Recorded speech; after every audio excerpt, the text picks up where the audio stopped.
Histoire de souvenirs d'Anoumambo. On a fait mal là-bas, hein?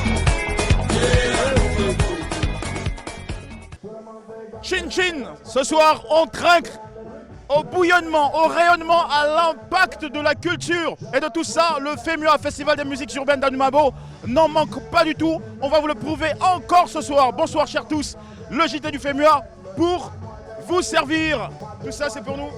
On parle gastronomie aujourd'hui dans le jour d'avant. Et puis on fera aussi un petit point sur les têtes d'affiche du gros spectacle qui a eu lieu bien avant. Vous avez manqué, alors là vous allez regretter, vous allez vous mordre les doigts.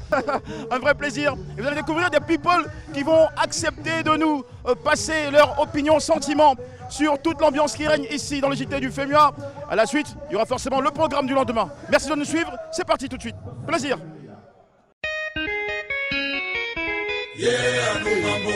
Histoire de souvenirs d'Anoumambo. On a fait mal là-bas, hein?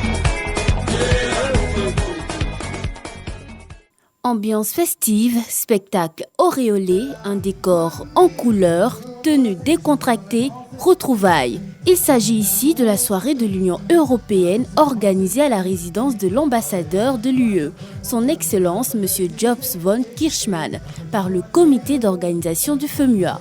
Une soirée musicale et amicale organisée pour les artistes et partenaires du Festival des musiques urbaines d'Anoumambo, FEMUA.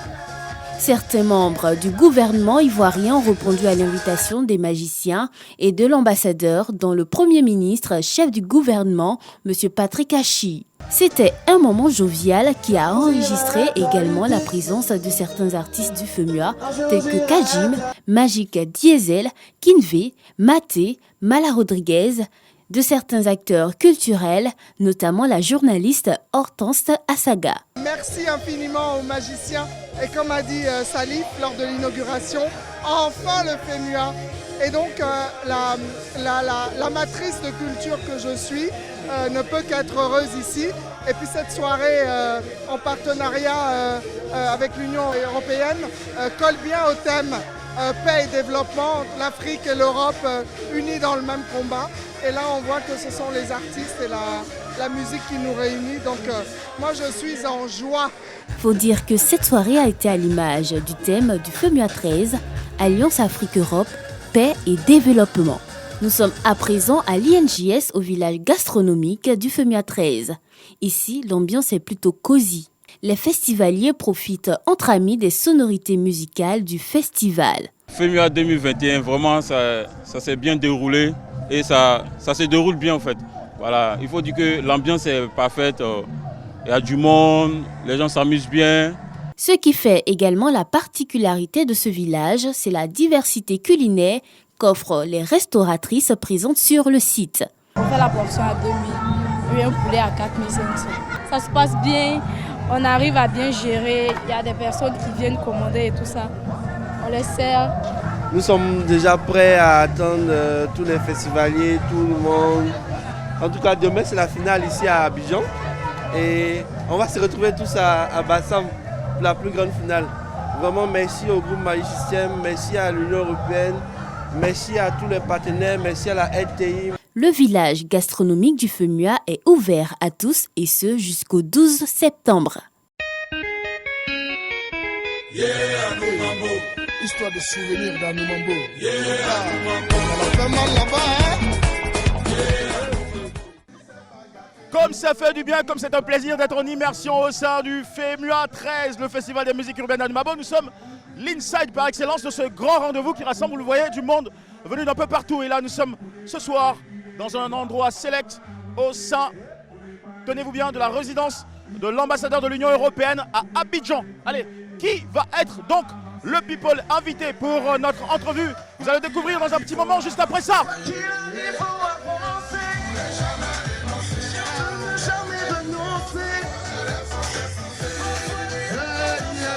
Faites du bruit pour notre invité people, s'il vous plaît. C'est l'entrevue tout de suite.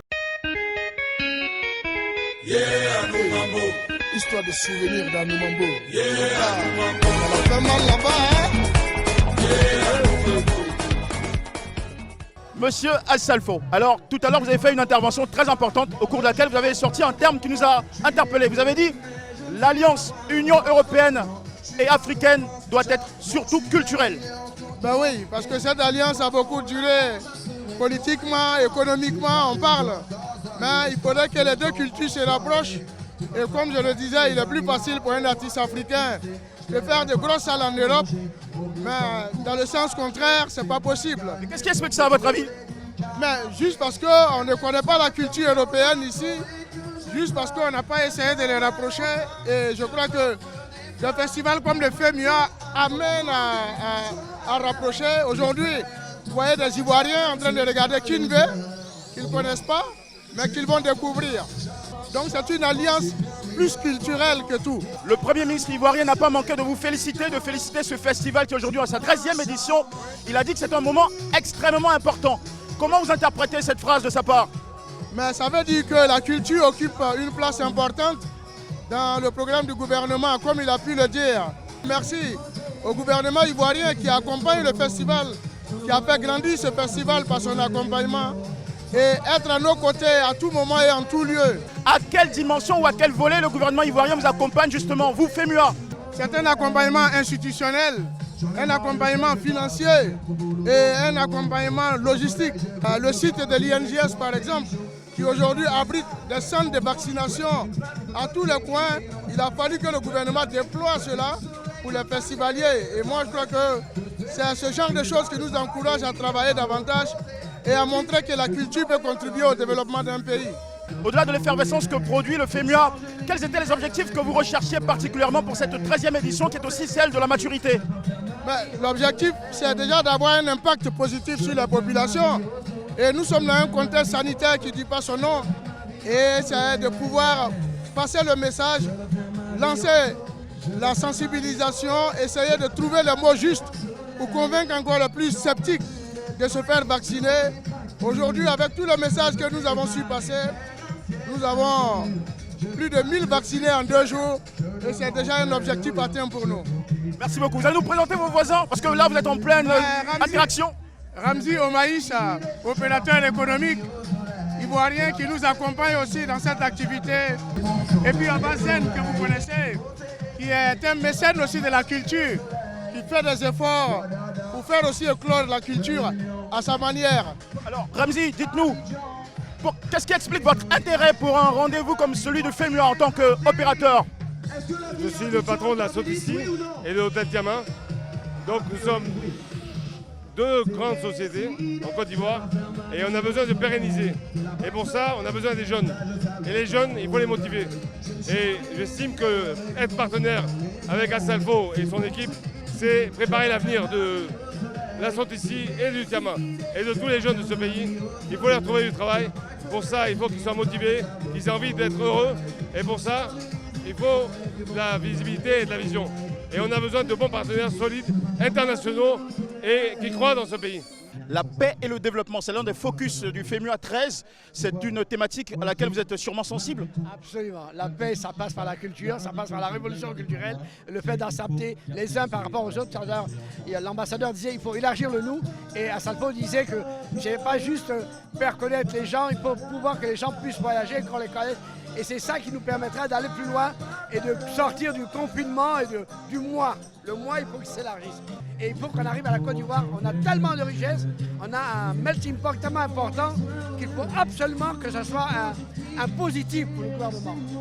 13 années que ce festival dure, une longévité exceptionnelle pour laquelle il faut féliciter Assalfo. Non mais je trouve d'abord extraordinaire que cette idée est partie d'Anoumambo où il a vécu. Personne n'y a cru à l'an 1, à l'an 2, à l'an 3 et au jeu de 13 ans. 13 c'est un chiffre, un symbole. Hein. J'espère que tu auras au 40. Yeah, Anoumambo. Histoire de souvenirs d'Anoumambo. Yeah, Anoumambo. On a fait mal là-bas, hein? Monsieur le Premier ministre, la première question que nous allons vous adresser ce soir, c'est qu'il a dit que l'État ivoirien doit se tenir près du monde artistique et culturel. Apparemment, c'est une posture très importante. Pourriez-vous, s'il vous plaît, Monsieur le Premier ministre, nous la justifier? Aujourd'hui, 77% de la population a moins de 35 ans. Elle est jeune. Et cette population-là, elle est passionnée de musique, d'art, de spectacle, on s'en rend compte. Mais au-delà de ça, le gouvernement s'est rendu compte, bien sûr, que l'art est véritablement aujourd'hui une industrie, comme toute autre industrie, et contribue au produit intérieur brut de certains pays pour des quantités extrêmement importantes. Et c'est un domaine dans lequel on peut créer des emplois, de nombreux emplois, on peut créer des revenus et dans lequel on a décidé d'investir.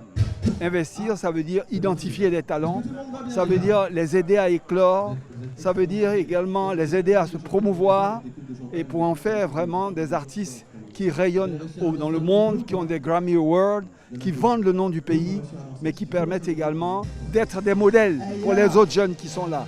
Donc c'est un secteur dans lequel le président de la République a décidé de mettre les ressources nécessaires pour encourager et aider les jeunes artistes. Assalfo disait il y a un petit moment que l'alliance Union européenne et Union africaine doit être aussi culturelle. L'Afrique recèle d'un gisement et d'un génie culturel dont 10% n'a même pas encore été exploité. Et on sait aujourd'hui que tous ces grands succès américains, des artistes américains noirs, tirent leurs sources et leurs racines dans le génie de l'art africain. Mais nous-mêmes, nous n'avons pas encore eu les techniques pour pouvoir l'exploiter. Et il faut que l'État accompagne les artistes dans l'acquisition de ces techniques-là qui nous permettent de gérer ce gisement et cette richesse immense. Merci. Dans les bois, la partie. C'est le petit en 13. Et c'est le show. C'est le show, madame.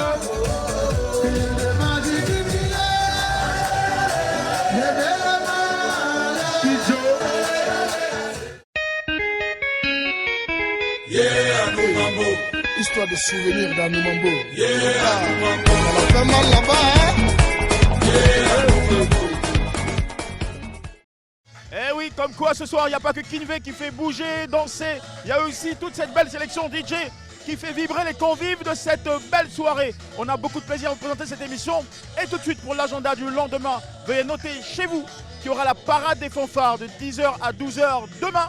Et de 18h à 23h, le concert de clôture avec de grosses affiches qui va se tenir du côté de Grand Bassam. Ne manquez pas ces moments-là. Histoire de souvenirs dans nos mambo. On a fait mal là-bas, hein? Merci à tous d'avoir suivi cette dernière émission, le JT du FEMUA, en direct de ce bel événement. Et c'est sur cette très belle image d'alliance, puisqu'on parlait d'alliance, Union européenne et continent africain, que nous allons vous laisser. Nous vous souhaitons un excellent moment de vacances pour ceux qui sont encore en vacances. Sinon, ne ratez surtout pas le rendez-vous en semaine. Ça va être le prochain, le 18 septembre. Émission bilan, surtout sur le FEMUA, édition 13. Très bonne soirée à tous et à toutes. Histoire de souvenirs dans nos mambo. On a fait mal là-bas, hein?